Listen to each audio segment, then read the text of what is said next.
बद्री विशाल भगवान की जय। रामचंद्र भगवान की जय। शंकर भगवान की जय। माघ मास का सुंदर महीना चल रहा है और हम सब लोग गंगा यमुना सरस्वती के किनारे बैठ करके भरद्वाज ऋषि के आश्रम में याज्ञवल्क्य जी से कथा सुन रहे हैं।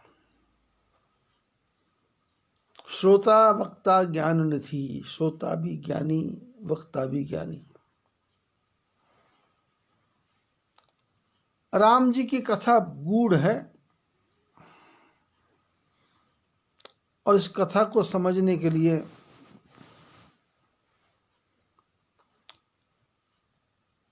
हर मनुष्य को ज्ञानी बनना पड़ेगा। और ये कथा कौन सुन सकेगा? सोई जाने ही यही देहु जनाई, और जानत तुम ही हो जाई। भगवान को वही जान सकता है जिस पर भगवान की कृपा हो। जब प्राणी भगवान को जान लेगा तो जानने के बाद भगवान जैसा ही हो जाएगा।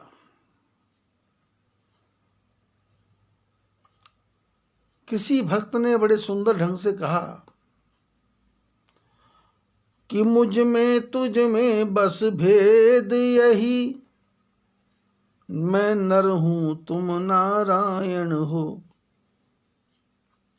मैं हूं संसार के हाथों में, संसार तुम्हारे हाथों में, संसार तुम्हारे हाथों में।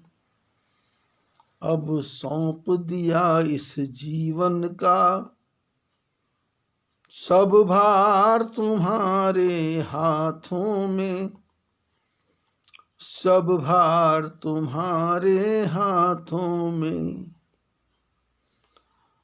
मेरा निश्चय बस एक यही, एक बार तुम्हें पा जाऊं मैं। मेरा निश्चय बस एक यही, एक बार तुम्हें पा जाऊं मैं। अर्पण कर दूं दुनिया भर का, सब प्यार तुम्हारे हाथों में, सब प्यार तुम्हारे हाथों में।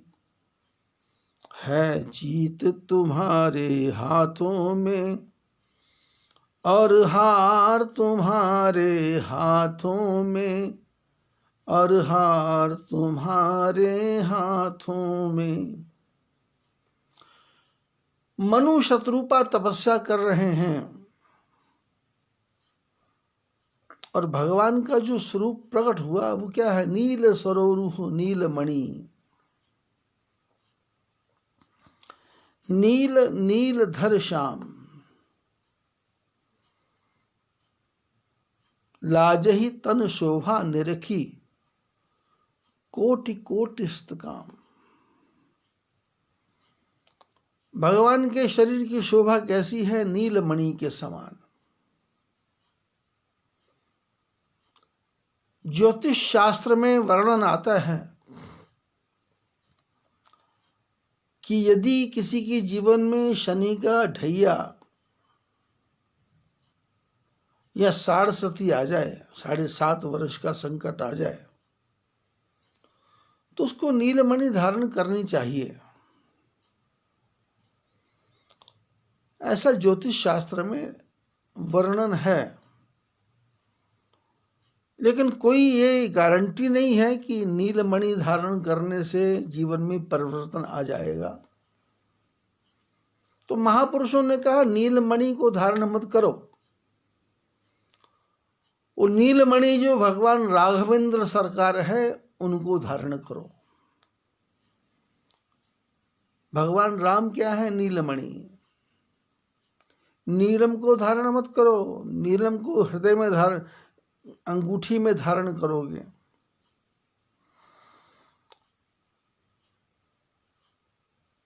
जब ब्राह्मण लोग पूजा करवाते हैं तो दाहिने हाथ में पुरुष के और बाएं हाथ में महिला के एक बंधन बांधते हैं, मौली बांधते हैं, जिसको रक्षा कहते हैं।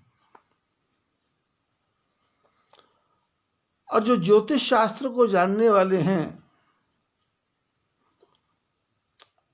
वो किसी के भी जन्म पत्री को देख के बोलते हैं कि भाई तुम्हारा चंद्र खराब है तो मोती धारण कर लो,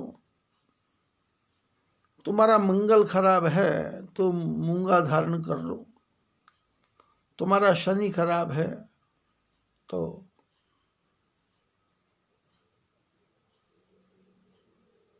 नीलम धारण कर लो। और हम लोग संसार में जो फंसे हुए लोग हैं वो ये सब धारण कर लेते हैं। हमारा एक शिष्य है गुजरात में, अंकलेश्वर में, उसके मामा ने उसके लिए एक अंगूठी बनाई है, अंगूठी कि उसकी शादी हो जाए।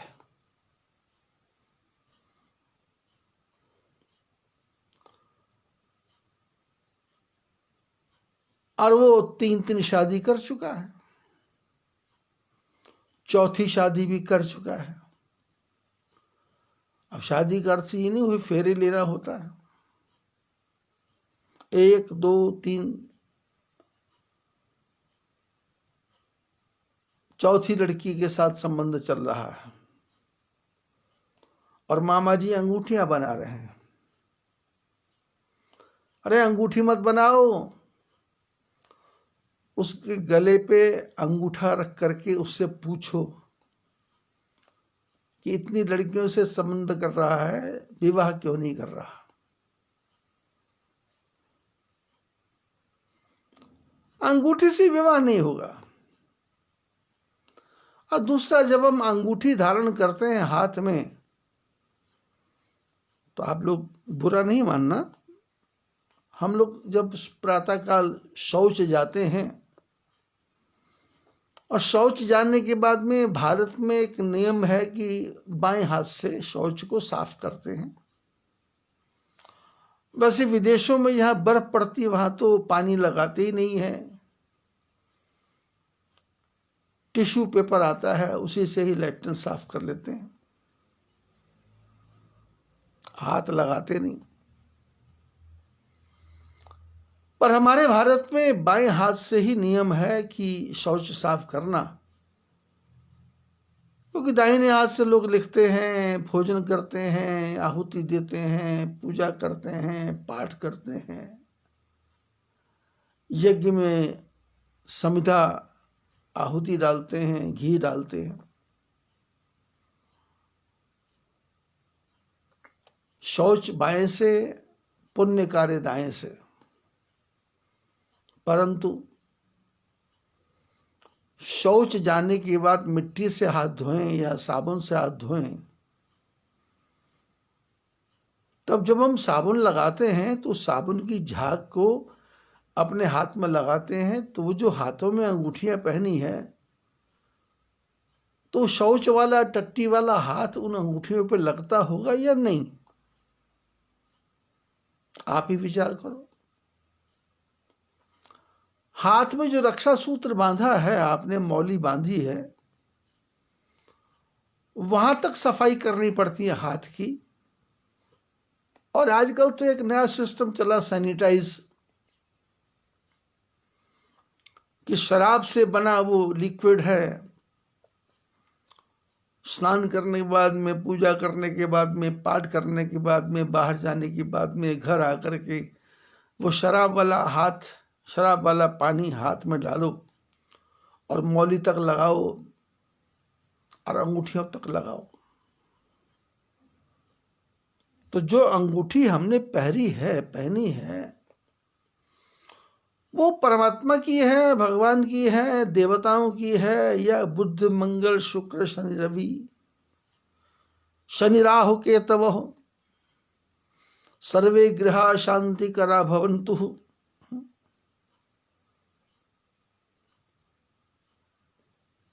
चाहे वो सोम की अंगूठी है, चाहे मंगल की अंगूठी है, चाहे वो रक्षाबंधन है पूजा का, तो शराब वाला हाथ आपका अंगूठियों में लगा, लैट्रिन वाला हाथ आपका अंगूठी पे लगा, तो क्या वो देवता जिसके ऊपर आपने लैट्रिन वाला हाथ लगाया वो आपको फल देगा क्या? नहीं देगा। आप रोज अपमान करते हैं।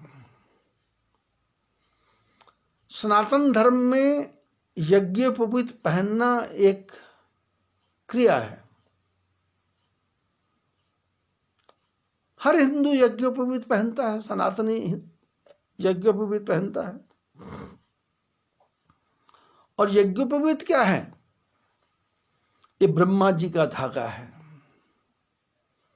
3 सूत्र हैं, ब्रह्मा विष्णु महेश समझ लें, या स्थूल शरीर, सूक्ष्म शरीर और कारण शरीर समझ लें। उस यज्ञोपवीत का नाप 56 अंगुल है। 56 अंगुल। और हमारा आपका शरीर भी 56 अंगुल का है। वामन भगवान 52 अंगुल के हैं और मनुष्य 56 अंगुल का है। और जब हम यज्ञोपवीत पहनते हैं तो यज्ञोपवीत क्या है? कमर के नीचे तक लटकता रहता है। जब भी हम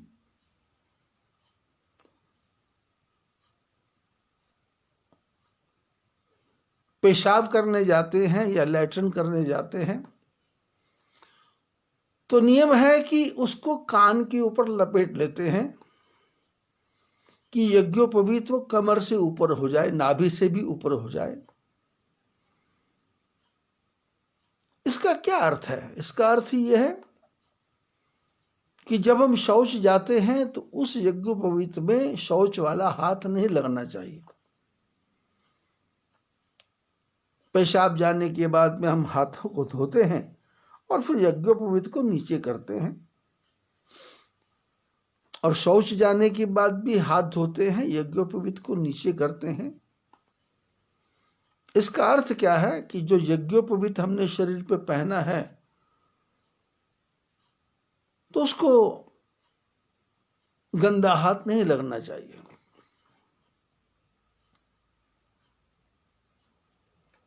मैंने देखा है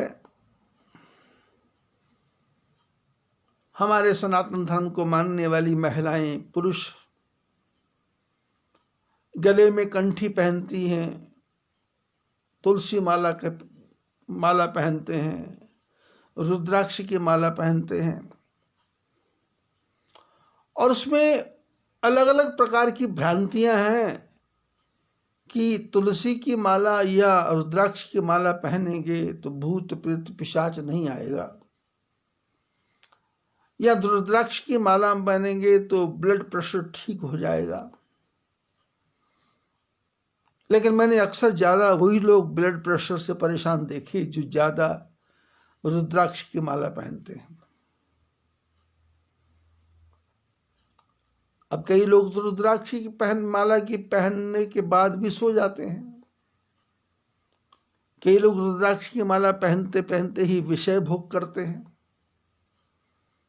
तो क्या इन मालाओं का अपमान नहीं होता होगा?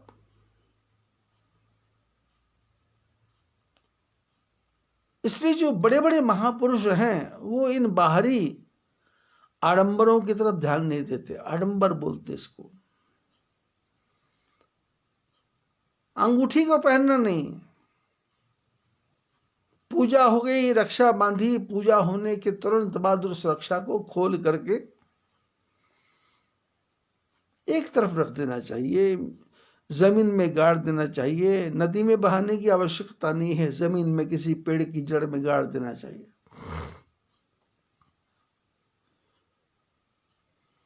आपके जीवन में शनि परेशान कर रहा है, 7.5 आ गई, आती है, हर एक के जीवन में आती है।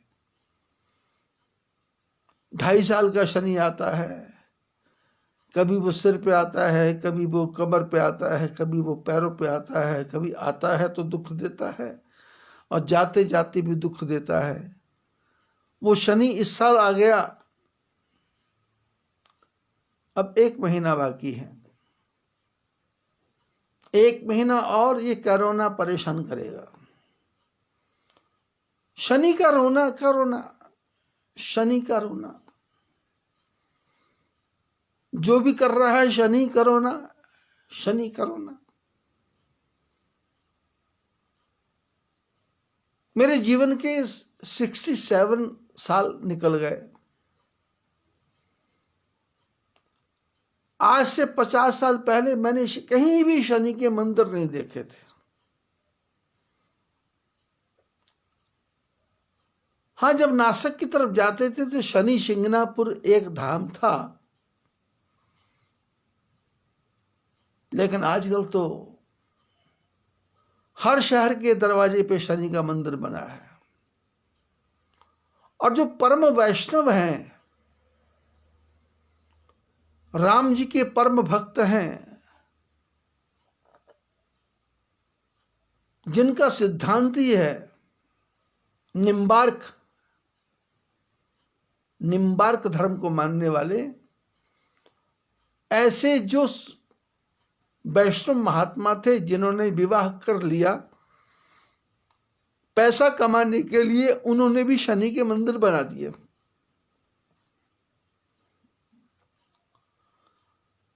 और आप जब फेसबुक खोलेंगे या व्हाट्सएप खोलेंगे तो आपको लिखा हुआ आ जाएगा,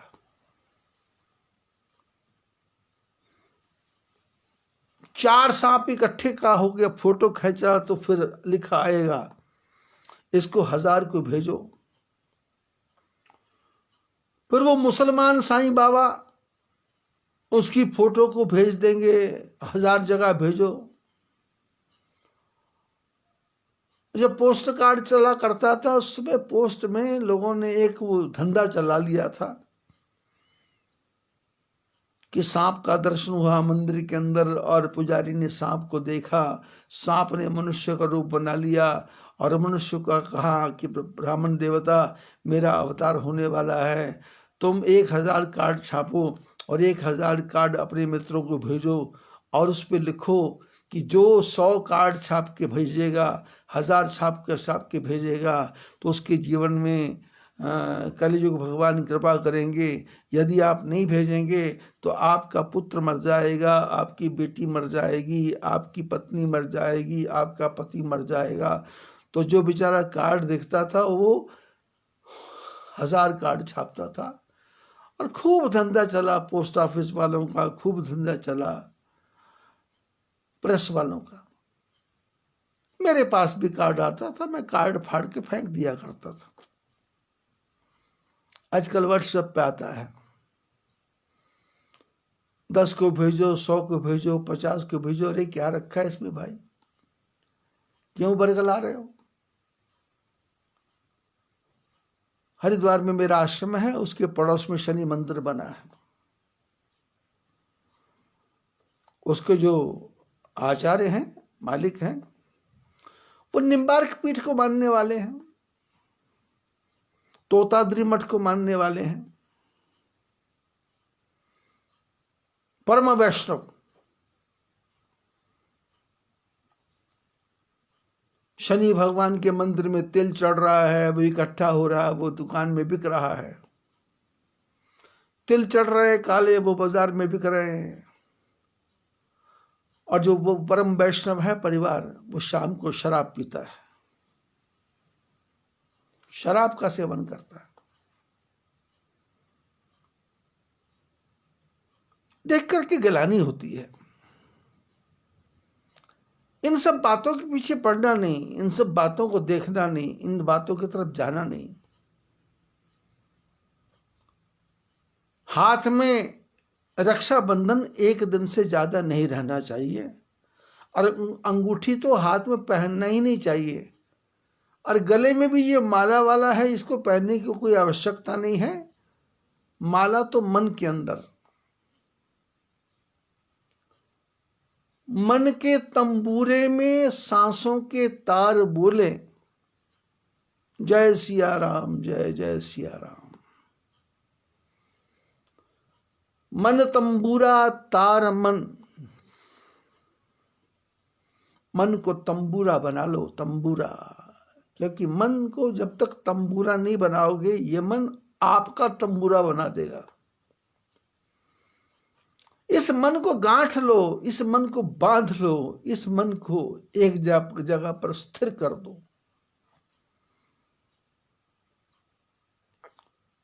मन भटकने ना पाए, मन भाग ना जाए। बाहरी आडंबर को छोड़ो। शनि, राहु, केतु जितने भी ग्रह हैं आपका कुछ नहीं बिगाड़ सकते।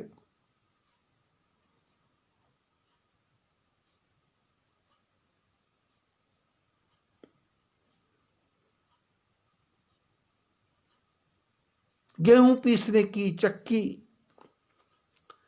कबीर जी के घर में चल रही थी। कबीर जी भी मेहनत कर रहे थे। उनका माना हुआ पुत्र कमाल, वो भी चक्की घुमा रहा था और गेहूं के दाने डालते थे। गेहूं रगड़ा जाता था, पिसा जाता था, आटा बन करके नीचे निकल रहा था। तो कबीर जी के मन में से आवाज आई, चलती चक्की देख के दिया कबीरा रोए, दो पाटों के बीच में साबुत बचा न कोई। चक्की चलती देखी, गेहूं पिसता देखा, और रगड़ रगड़ के गेहूं आटा बन गया। तो जो ज्ञानी पुरुष है उसका दिमाग काम कर गया, बोले ये है हाल दुनिया का, ये हाल है दुनिया का कि माया के पाटों में बीच में पड़ करके, माया क्या है? विद्या अपर अविद्या, दो प्रकार की माया, विद्या माया, अविद्या माया।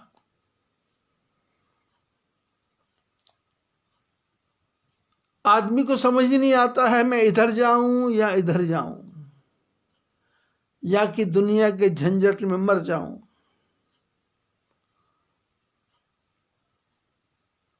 ज्ञान की बात करता है तो अज्ञान अपनी तरफ खींचता है, अज्ञान की बात करता है तो मन में गलांधी आती है तो ज्ञान अपनी तरफ खींचता है।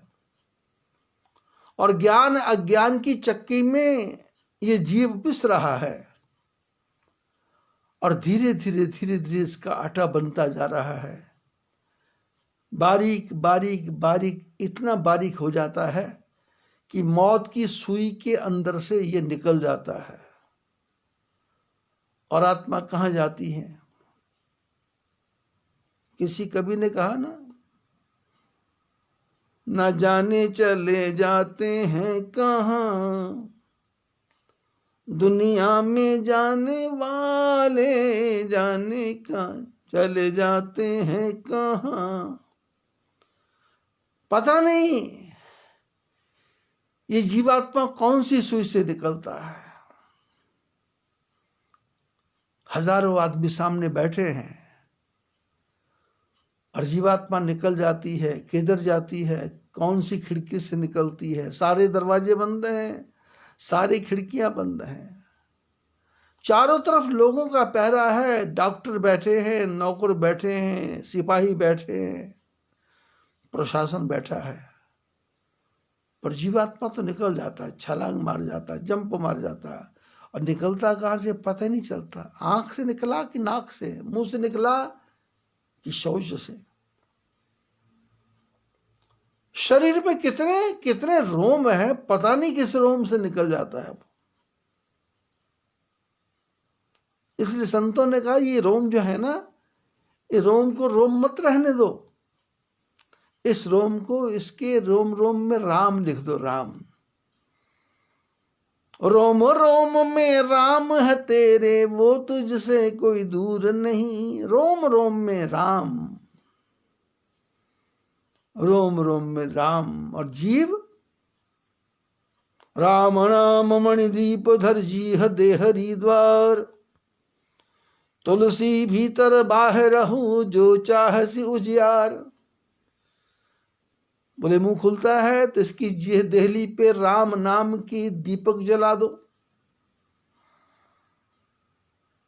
और सांस चलते हैं तो उसको भी श्वासोश्वास राम बना दो। ओम ह्रीं क्रीं नमो भगवते वासुदेवाय, सांस को बना दो। दिल की धड़कन 72 बार धड़कती है, 72 बार 1 मिनट में, 72, 72। तो मन का जो टिक टिक टिक टिक हो रहा है वो टिक टिक ना हो, राम राम राम राम राम राम राम राम राम राम राम राम राम राम राम राम राम राम। रोम रोम में राम।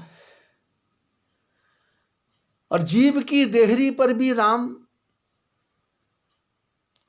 और श्वास जो भीतर बाहर जा रहा है वो भी राम, और दिमाग के विचारों में भी राम। पीतम पीतम श्रवण केर पुटके राम नामम अमृतम। बोले जो बड़े बड़े कान हैं, ये कान तुम ध्यान से देखो तो ये दोनों के समान है, जैसे कि बर्तन हो, बर्तन हो। शादी विवाह या उत्सव में हम कभी जाते हैं तो वहां दोना रखा रहता, दोना। अब दोना कागज का बनता है, पत्ते का बनता है। अब दोना का क्या अर्थ है? जो भोजन देने आया उसको इशारा करो कि दो ना, इसमें खीर दो ना, इसमें हलवा दो ना, इसमें सब्जी दो ना, दो ना, दो ना।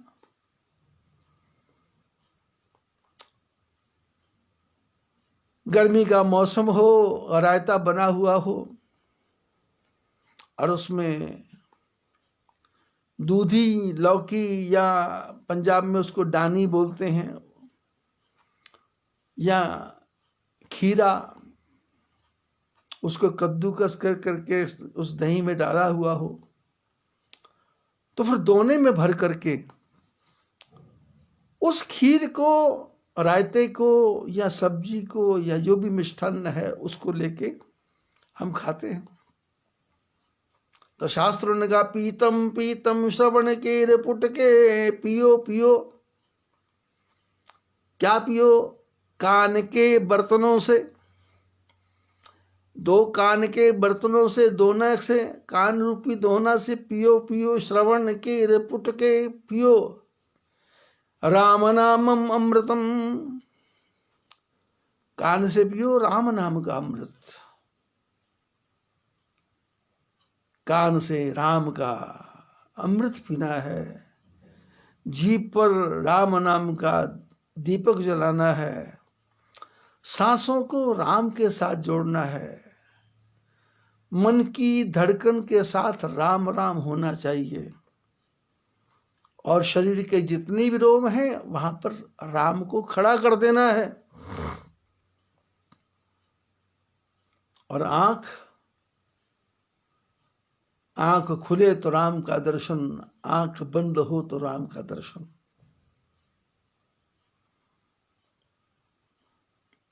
नीलम को पहनने से काम नहीं चलेगा, अंगूठियों को पहनने से काम नहीं चलेगा। रक्षाबंधन को बांधने से काम नहीं चलेगा।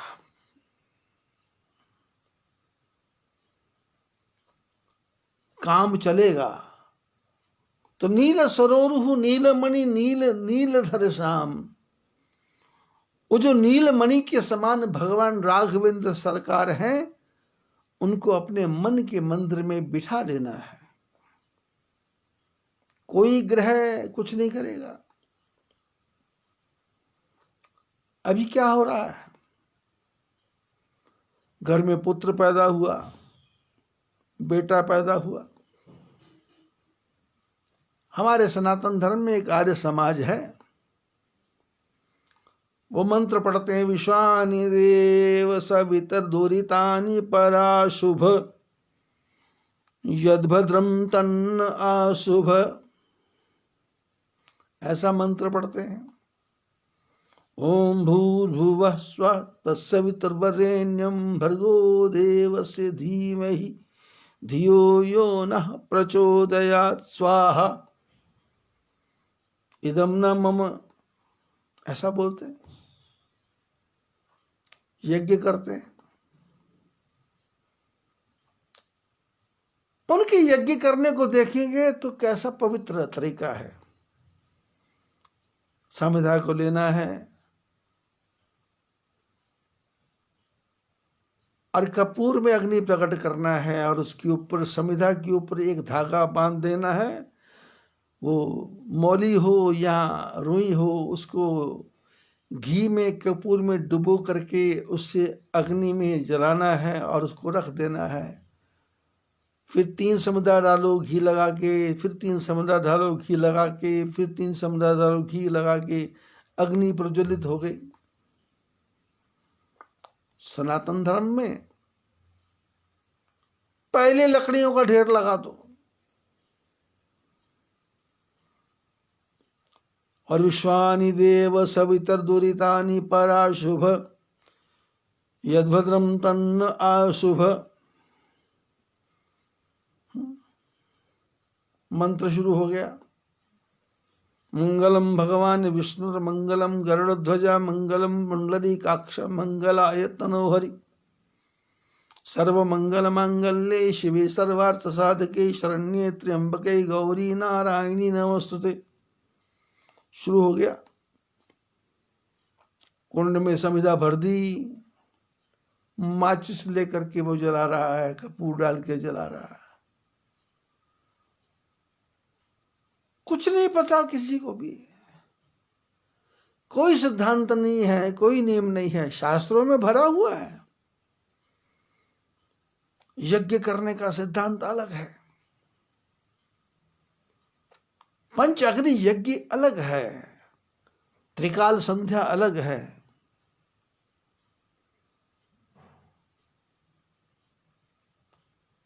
लेकिन हमारे ब्राह्मणों ने विचार किया त्रिकाल संध्या से घर चलता नहीं,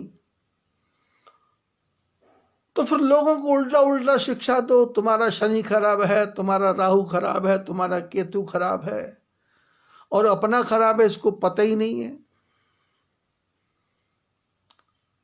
पिता दुखी होके मर गए, माता दुखी होके मर गई, बहनें दुखी होके मर गई, भाई दुखी होके मर गए।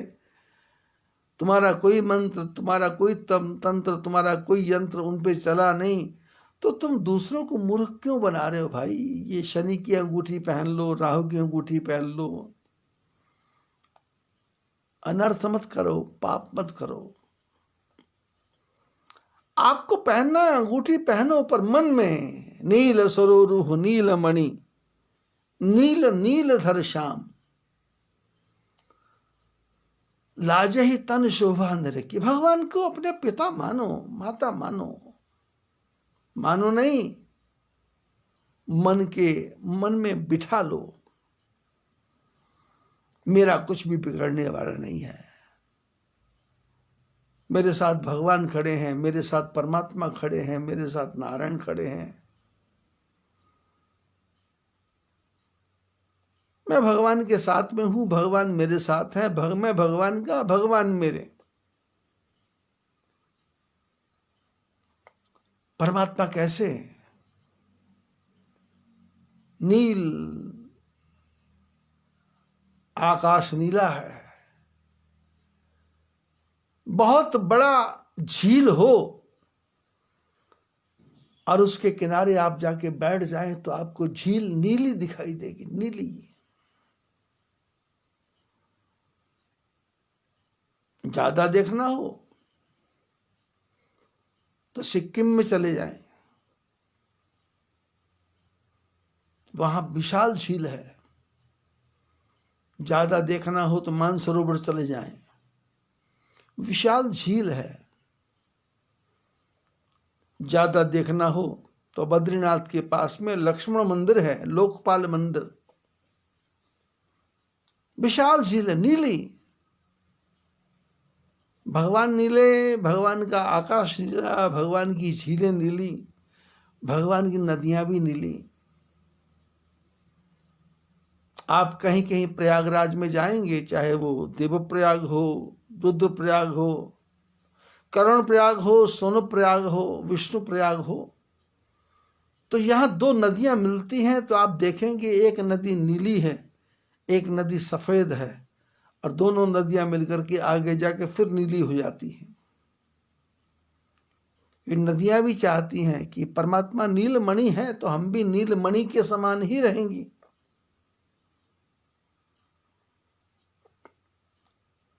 मनु शत्रुपा ने तपस्या की और भगवान प्रसन्न हुए। बोले कृपा निधान पुनि अति प्रसन्न मोहि जान,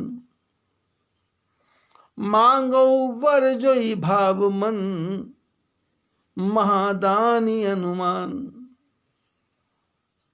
भगवान कृपा निधान बोले, मैं बहुत प्रसन्न हूं। और वो परमपिता परमात्मा है क्या? वाणी में लिखा है, तू मेरा पिता, तू है मेरा माता, तू मेरा बंधु, तू मेरा भ्राता, तू मेरा पिता, तू है मेरा माता, तू मेरा बंधु, तू मेरा भ्राता। वाल्मीकि जी ने राम जी को कहा, मातु पिता गुरु पितु मातु बंधु पति देवा, स्वामी सखा पितु मातु गुरु जिनके सब तुम तात। स्वामी पिता गुरु मातु जिनके सब तुम तात, मन मंदिर तिनके बसहु सिए सहित दो भ्रात। जिनके माता पिता तुम हो, गुरु तुम हो, बंधु तुम हो। त्वमेव मातश्च पिता त्वमेव, त्वमेव बंधुश्च सखा त्वमेव, त्वमेव विद्या द्रविणम त्वमेव, त्वमेव सर्वम मम देव देव। माता भी तुम हो, पिता भी तुम हो, बंधु भी तुम हो, गुरु भी तुम हो, सखा भी तुम हो, सब कुछ तुम हो। तुम ही हो माता पिता, तुम ही हो, तुम ही हो बंधु सखा, तुम ही हो, तुम ही हो साथी, तुम ही सहारे, कोई न अपना सिवा तुम्हारे। दया की दृष्टि सदा ही रखना, तुम ही हो बंधु सखा, तुम ही हो। वाल्मीकि जी ने कहा, प्रभु आप कहाँ रहो? स्वामी सखा पितु मातु गुरु जिनके सब तुम तात, मन मंदिर तिनके बसहु सिए सहित दो भ्रात। जिनके माता पिता गुरु बंधु सब आप हैं, उनके मन में मंदिर में बस हो जा करके। ऐसा गोस्वामी जी ने कहा, वाल्मीकि जी ने कहा। बोले कृपा निधान पुनि अति प्रसन्न मोहि जान। भगवान मनु को बोलते हैं कि मैं बहुत बहुत प्रसन्न हूं, अति प्रसन्न। और भगवान जो है हमारे पे अति प्रसन्न ही रहते हैं। कोई पिता अपने बच्चे से नाराज नहीं होता, मां अपने बच्चे से क्षुब्ध नहीं होती। दादा अपने पोते पे कृपा करता है, दादी अपने पोते पे कृपा करती है।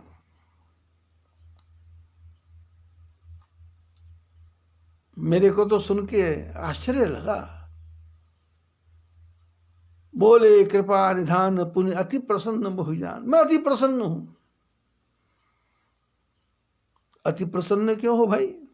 मैंने तपस्या की। तो क्या जो तपस्या नहीं करता उस पर भगवान प्रसन्न नहीं होते क्या? भगवान तो हमेशा प्रसन्न है।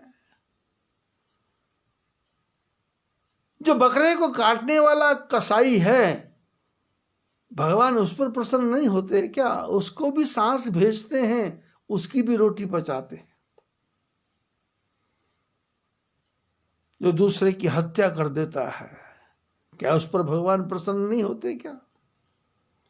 उस पर भी भगवान प्रसन्न होते हैं, सांस भेजते हैं, दिल को धड़काते हैं, पेट में भोजन को पचाते हैं, शरीर में खून को दौड़ाते हैं।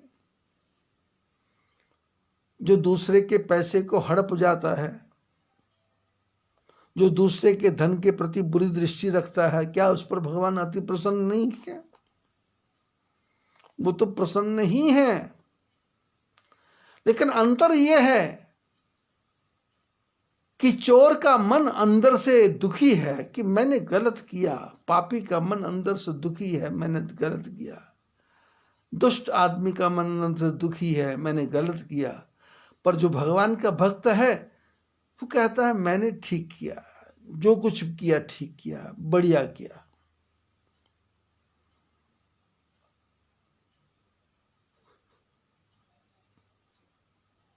पिछले दिनों ये जो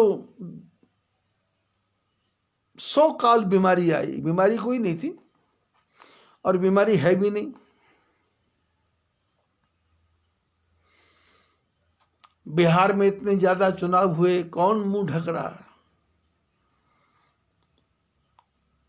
2 दिन पहले पंजाब में मैंने किसी को बोला क्या हुआ, बोले कोई मुंह नहीं ढक रहा।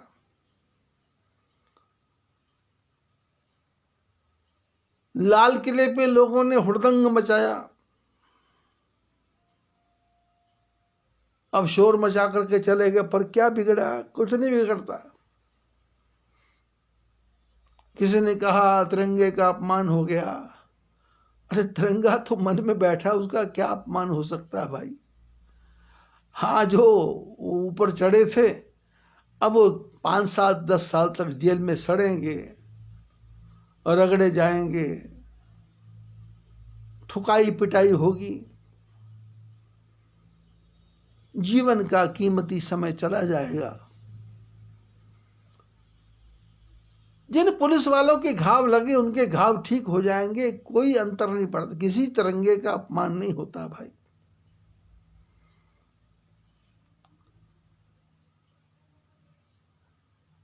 मैंने कहा था कथा में एक दिन, बाहर से कोई नहीं आएगा।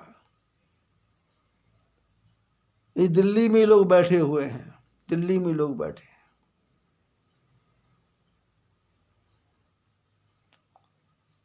सब दिल्ली में बैठे हैं। दिल्ली में नहीं, पाप दिल में बैठा होता है। भगवान मनु से बोले अति प्रसन्न मोहि जान, और मांगहु वर जोई भाव मन, महादानिया मनुमान। भगवान ने कहा जो तुम्हारे मन में आता है वो वर मेरे से मांग लो। क्या भगवान आज ही वर दे रहे हैं क्या? हम और आप तिरुपति बालाजी जाते हैं, वहां जाके वर नहीं मांगते क्या? रामेश्वर जाते हैं, वहां जाके वर नहीं मांगते क्या? चारों धाम 12 ज्योतिर्लिंगों में जाते हैं, वह वर नहीं मांगते क्या? हमारे गांव में जो मंदिर है वहां जाके वर नहीं मांगते क्या? प्रातःकाल अपने घर में जो ठाकुर जी का मंदिर है उसमें भोग लगा करके, घंटी बजा करके, हाथ जोड़ करके भगवान से प्रार्थना करके वर नहीं मांगते क्या? वर क्या है? वर मैंने श्रेष्ठ, वर मैंने बढ़िया, वर मैंने पति को भी वर कहते हैं, और पति के छोटे बेटे भाई को देवर कहते हैं। वो भी वर है, वो भी वर है, पर वो वर है, ये देवर है। लेकिन यदि देवर बिगड़ गया तो घेवर बन जाएगा, घेवर।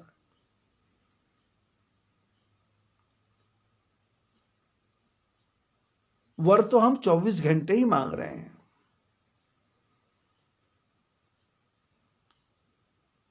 हमारे शास्त्रों में तो यहां तक लिखा है, सो करके उठो तो उठते ही आईने में अपना चेहरा मत देखो, शीशे में अपना चेहरा मत देखो, दोनों हाथों को जोड़ो, और दोनों हाथों को जोड़ करके और फिर उनको खोलो, और खोल करके उसको देख करके बोलो, हाथ को अंगुलियों की तरफ से देखो, फिर नीचे को आओ,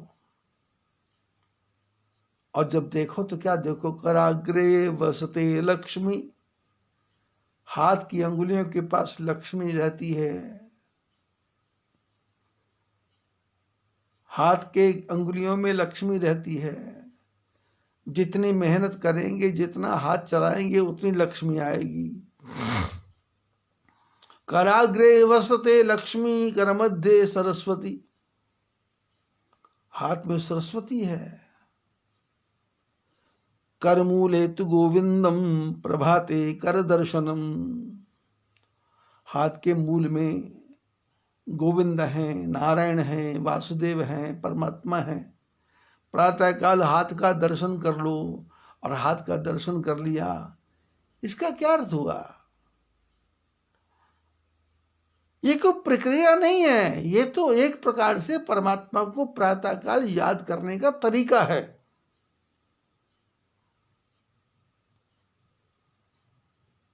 और बोले, बिस्तर से उठते हो, पैर जमीन पे रखते हो, तो धरती माता को प्रणाम कर लो कि माँ, मैं ये पापी शरीर को अब तुम्हारे ऊपर रख रहा हूं। वैसे तो सोते समय भी माता माँ के ऊपर ही था, लेकिन एक याद है, याद। धरती पे पैर रखा, समुद्र बसने देवी, स्तन पर्वत मंडले, मंत्र है। और मां से क्षमा मांगना, क्षमस्व में, ऐ धरती माता मेरे को क्षमा करना, अब मैं थूकूंगा भी, अब मैं नाक का कचरा भी फेंकूंगा, आंखों का कचरा भी फेंकूंगा, शरीर का कचरा भी फेंकूंगा, मेरे पापों को क्षमा करना। और स्नान करने के बीच में गंगा को, कावेरी को, नर्मदा को, इन नदियों को याद कर रहे हैं। क्यों? किसी ना किसी बहाने भगवान की याद आए।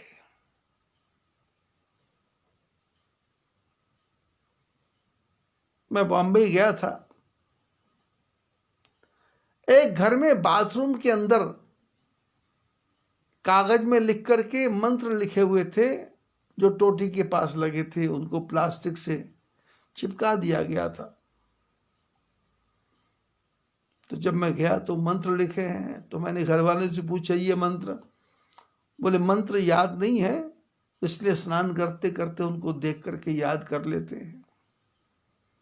मैंने मन में सोचा, मैंने कहा तुमको मंत्र याद नहीं है तो हमारे जो ब्राह्मण हैं, जिनका जीना, उठना, सोना, खाना, पीना, चलना, घूमना फिरना मंत्रों के बीच में ही है, हमारे तो पंडितों को भी वो मंत्र याद नहीं है भाई, जो जितने मंत्र तुमको याद है।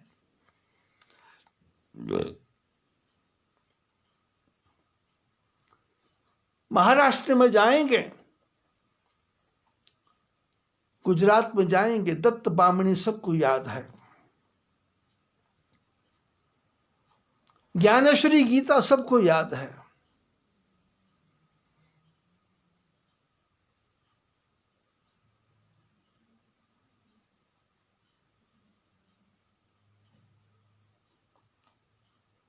एक महात्मा हुए पांडुरंग शास्त्री अठावले, पांडुरंग,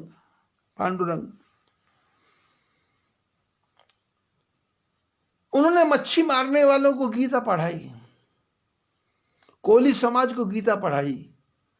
जितना गीता कोली समाज को याद है, 18 के 18 अध्याय, वो हमारे विद्वान ब्राह्मणों को भी याद नहीं है। विचित्र स्थिति तो यह है कि उर्दू में लिखी भाषा, भारत में जो हिंदू से मुसलमान बने हैं उन सब मुसलमानों को वो पूरी कुरान याद है, ज्यादा पन्ने नहीं है। हिंदू से जो मुसलमान हुए वो रोजा रखते हैं, प्रातःकाल 4 बजे से लेकर के रात के सूर्य डूबने तक पानी नहीं पीते। लेकिन हमारा जो ब्राह्मण विद्वान है वो किसी का विवाह भी करवाने जाता है तो हाथ में किताब लेके जाता है। कारण क्या है? पेट की भूख के पीछे पढ़ाई पढ़ी ही नहीं।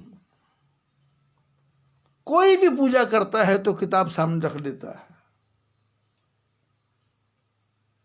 भारत में जो हिंदू धर्म, सनातन धर्म छोड़ करके ईसाई धर्म की तरफ चले गए, वो ईसाई बाइबल उनको याद है, लेकिन हमारे सनातन धर्म को कोई याद नहीं है।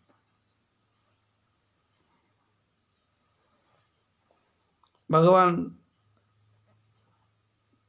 प्रकट हुए, बोले कृपा निधान पुनि,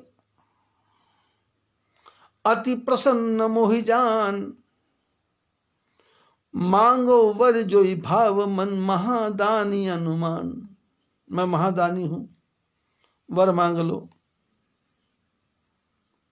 अब क्या वर मांगा, इसके बारे में फिर चर्चा। आज इतना ही। बोलो बद्री विशाल भगवान की जय।